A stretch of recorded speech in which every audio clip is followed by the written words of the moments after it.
श्री स्वामी समर्थ. जय जय रघुवीर समर्थ. नमस्कार भक्तांनो. श्री स्वामी समर्थ महाराजांच्या पुण्यतिथीनिमित्त तुम्हा सर्वांना हार्दिक हार्दिक शुभेच्छा. आज आपण जाणून घेणार आहोत 3 दिवसामध्ये गुरुचरित्र पारायण कसे करावे, दररोज किती अध्याय वाचावेत आणि महत्त्वाचं म्हणजे कोणते नियम पाळावेत आणि सर्वात शेवटी उद्यापन कसे करावे. जर तुम्ही स्वामी भक्त असाल तर हा व्हिडिओ शेवटपर्यंत नक्कीच बघा. श्री स्वामी समर्थ. जय जय रघुवीर समर्थ. गुरुचरित्र पारायणाचे महत्त्व.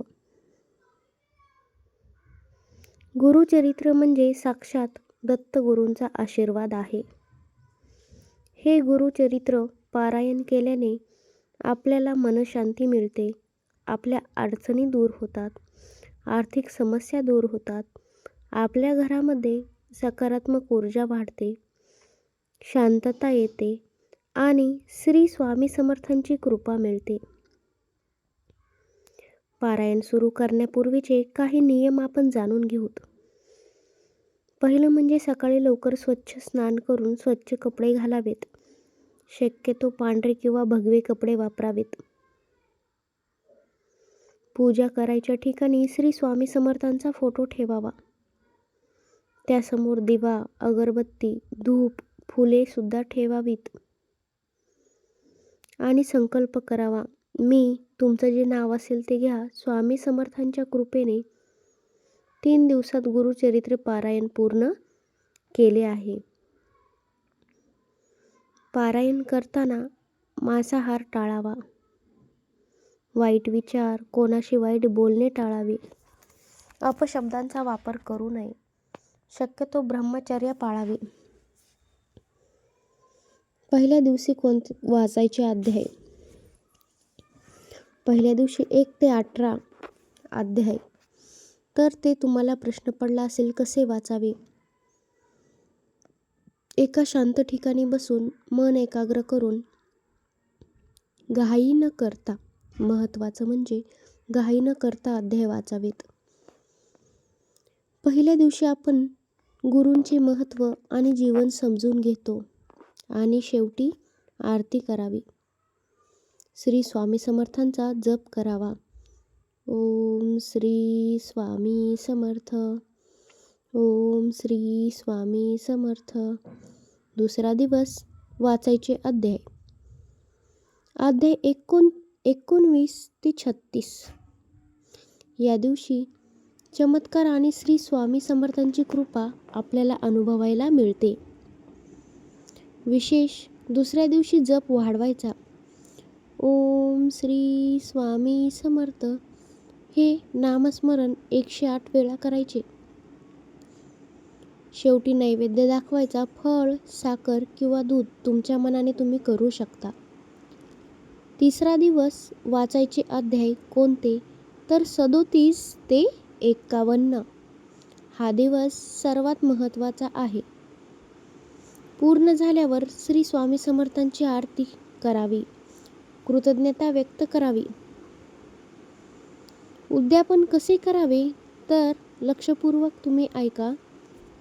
मैत्रिणींनो, गुरुचरित्र पारायण पूर्ण झाल्यावर श्री स्वामी समर्थांना नैवेद्य दाखवा. जसे की शिरा, खीर, पंचपक्वान्न, साधा प्रसाद. शक्य असल्यास 1 किंवा 5 लोकांना जेवण द्या. स्वामी समर्थांना अन्नदान केलेले खूप आवडते, म्हणून गरिबांना अन्नदान करा आणि मंत्र म्हणा. ओम श्री स्वामी समर्थ.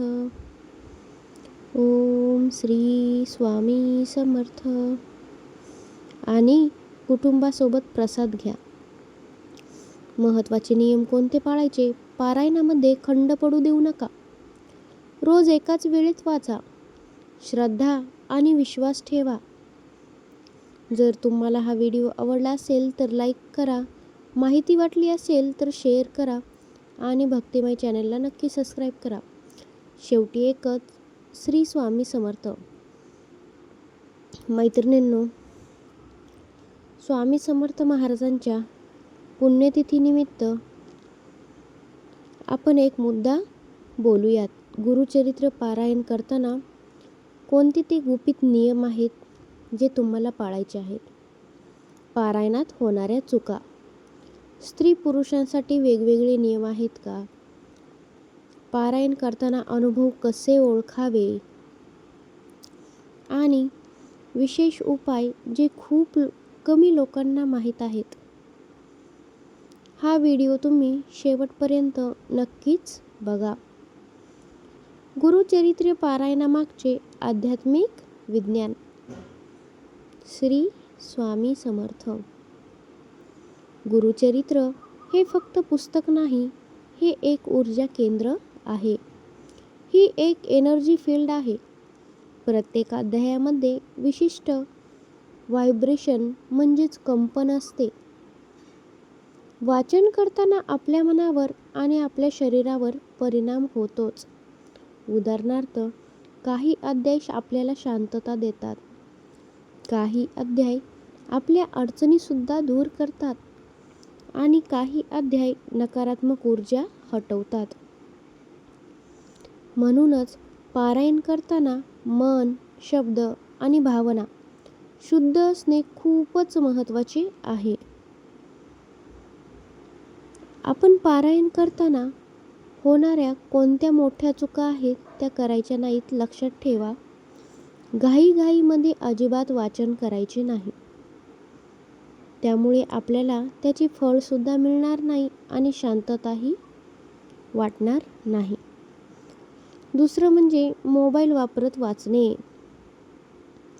यामुळे ऊर्जा तुटते, त्यामुळे मोबाईल वापरू नका. मध्येच उठून काम करणे. पारायण अपूर्ण राहते, त्यामुळे एकदा गुरुचरित्र पारायणाला बसल्यावर उठू नका. राग, भांडण, नकारात्मक विचार हे मनामध्ये येऊ नका, पुण्य कमी होते. चुकीच्या शब्दांचा उच्चार, अर्थ बदलतो. त्यामुळे तुम्हाला एकच उपाय सांगते, शांतपणे वाचा, शक्यतो मोठ्याने वाचा, शब्द स्पष्ट उच्चारा. स्त्रिया आणि पुरुषांसाठी विशेष नियम आहेत का? तर हो, पुरुषांसाठी ब्रह्मचर्य पाळणे उत्तम आहे.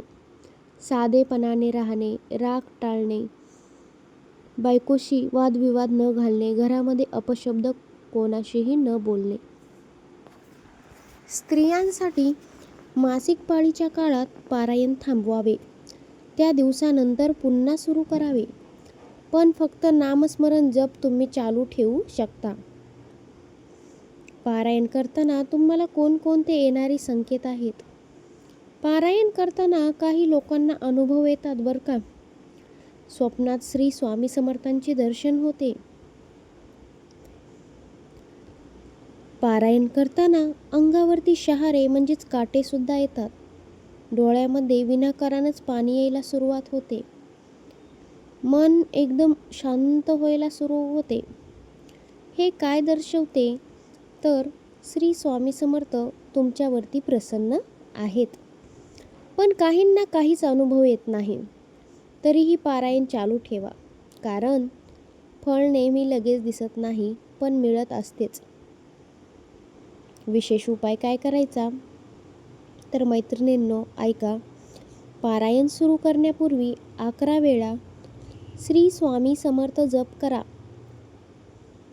श्री स्वामी समर्थ, श्री स्वामी समर्थ, श्री स्वामी समर्थ. प्रत्येक दिवशी एक दिवा तुपाचा लावा. तूप नसेल तर तेलाचा सुद्धा लावू शकतात. एक लवंग आणि वेलची ठेवा. विशेष उपाय, गुरुवारी पारायण सुरू केल्यास जास्त फळदायी ठरते. वडाच्या झाडाखाली जप केल्यास जास्त पुण्य वाढते. जप, मंत्र आणि ध्यान पद्धत कसं करावी? साधा मंत्र म्हणावा, श्री स्वामी समर्थ. यासाठी कोणती मोठी वस्तू आपल्याला या ठिकाणी आणायची नाही. कसा करावा हा जप मंत्र? तर 108 वेळा करावा. माळ वापरून करावा. ध्यान करावे. अलगद डोळे बंद करा. श्री स्वामी समर्थांचा चेहरा तुमच्या डोळ्यासमोर आणा. 5 मिनिटे तुम्ही शांत बसा. घरामध्ये पारायण केल्याचे काय फायदे आहेत? घरातील वाद कमी होतात. घरातील आर्थिक स्थिती सुधारते. आजारसुद्धा कमी होतात. तुमच्या घरातील नकारात्मक शक्ती बाहेर जाते आणि घरामध्ये सकारात्मक शक्ती ऊर्जा वाढते. नियमित पारायण करणारे घर तीर्थस्थानासारखे बनते. तुम्हाला मैत्रिणींनो, अत्यंत महत्त्वाच्या गोष्टी मी सांगते. पारायण हे फक्त वाचन नाही, तो एक अनुभव आहे. श्रद्धा, विश्वास, सातत्य आणि श्री स्वामी समर्थांची कृपा ही आपल्यावरती आहे. जर तुम्हाला हा व्हिडिओ उपयोगी वाटला असेल तर लाईक करा, शेअर करा आणि आपल्या व्हिडिओला नक्की हाईप द्या बरं का. आपल्या भक्तिमय चॅनलच्या जॉईन बटनावरती क्लिक करून एक छोटासा सपोर्ट नक्कीच करा.